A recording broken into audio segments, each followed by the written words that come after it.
काल का हर महादेव। दीपावली आ रही है तो आज दीपावली के बारे में ही बात करते हैं। सबसे पहले तो ये क्लियर कर दूं, दीपावली जो है 31 अक्टूबर की है, 1 नवंबर की नहीं है। तो इस चीज को ध्यान में रखें आप लोग। जो दीपावली की जो रात्रि रहती है वो बहुत ही महत्वपूर्ण होती है। तंत्र में इसका बहुत बहुत ही बड़ा एक महत्व होता है। क्या होता है इस रात्रि में? शक्ति की पूजा से आप सुख सौभाग्य, धन धान्य, वैभव, लक्ष्मी सब कुछ प्राप्त कर सकते हैं। वो एक ऐसा समय होता है कि इस समय में बड़े से बड़े कार्य हो जाते हैं। किसी शत्रु का विनाश करना है, सुख सौभाग्य चाहिए, कोई बहुत ही बड़ा कार्य करना है, उसके लिए हर कार्य के लिए ये रात्रि बहुत ही उत्तम होती है। ये जो इस रात्रि में क्या होता है, तंत्र मंत्र टोने टोटके बहुत सी बड़ी जो तांत्रिक क्रियाएं होती हैं उन सारे कार्यों को सिद्ध किया जाता है। महानिशा जो होती है इसमें आधी रात्रि के बाद इसका आगमन होता है और महानिशा में तांत्रिक होते हैं, जो उपासक होते हैं, साधक होते हैं, वो अपनी अपनी विशेष पूजा उपासना करते हैं, साधनाएं करते हैं, उनकी सिद्धियां होती हैं, क्रियाएं होती हैं। तो ये जो चीजें हैं ये पुराने समय से ही चल रही हैं, आज की चीजें नहीं है। क्योंकि हर तरह के धर्म में अलग अलग पुराणों में शक्ति की पूजा करने के लिए अलग अलग तरह की चीजों की मान्यता है। तो जो ये वाली जो मावस पड़ती है, जो महानिशा का जो समय होता है, उससे 2 दिन पहले से और 2 दिन बाद तक यानी कि 5 दिन तक आपको जो मतलब बड़ी से बड़ी जो आपको साधनाएं करनी होती है धन प्राप्ति के लिए, उसके लिए एक उत्तम समय रहता है। वैसे तो देखिए कार्तिक मास जो है पूरा ही मास पूजन पाठ का रहता है। पूरा ही मास आपके लिए जितना दान पुण्य करोगे, पूजन पाठ करोगे, साधना करोगे, उतना ही आपके लिए वो फलदायी रहता है। लेकिन यहाँ मैं बात दिवाली की कर रही हूँ, तो जो दिवाली की क्या विशेषता है वो बताती हूँ। देखिए वैसे तो जो दीपावली की रात्रि होती है उसको कालरात्रि भी कहते हैं, लेकिन क्या होता है पूरी रात तो कालरात्रि नहीं कहलाई जाती है। तो इसलिए इस रात को 2 भागों में बांटा गया। पहला भाग जो अर्धरात्रि तक का रहता है उसमें लक्ष्मी गणेश पंचदेवों की उपासना की जाती है। तो इस काल को सिद्धिदात्री कहा जाता है। फिर आधी रात से लेकर सूर्योदय से 2 घड़ी पहले तक का जो समय होता है 12 बजे से लेकर 5 बजे तक, यह समय होता है महानिशा का। ठीक है, जो साधक महानिशा में साधना करना चाहते हैं उसे रात को 11 बजे तक ही अपनी सारी तैयारियां कर लेनी चाहिए।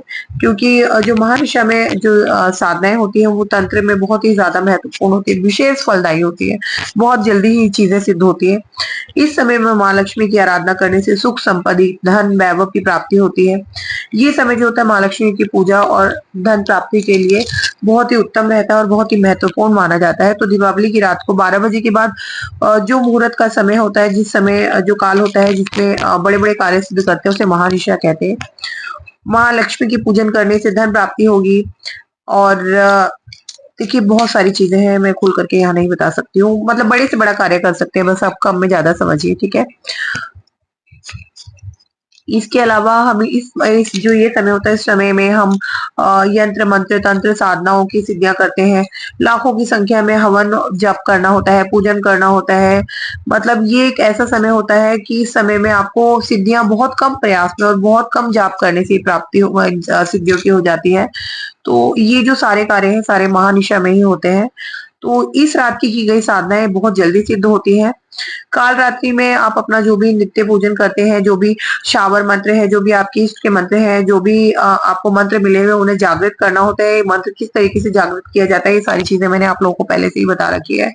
इसके अलावा किसी तरह के आपको यंत्र लिखने हैं तो इस समय में क्या होता है महानिशा में यंत्र लिखे जाते हैं। कई यंत्र होते हैं जिनका हम लोग निर्माण करते हैं, उन्हें भोजपत्र पर ही लिखते हैं। तो वो सारी चीजें अगर आपको बताई जाती है तो उसकी व्यवस्था आप पहले से ही करना है।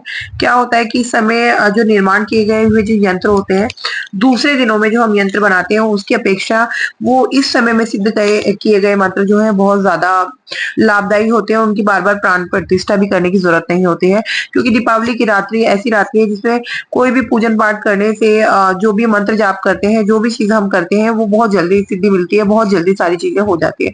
तो ये सारी चीजों के लिए, ये सारे कार्यों के लिए बिल्कुल एग्जैक्ट और बढ़िया टाइम रहता है। किसी को कोई ताबीज बनाने हैं, किसी को कोई यंत्र सिद्ध करने हैं, मंत्र सिद्ध करने हैं, जो भी तंत्र क्रियाएं होती है वो सारी की सारी इसी समय में होती है। तो ये एक ऐसी रात्रि है जो साल में सिर्फ एक ही बारी आती है।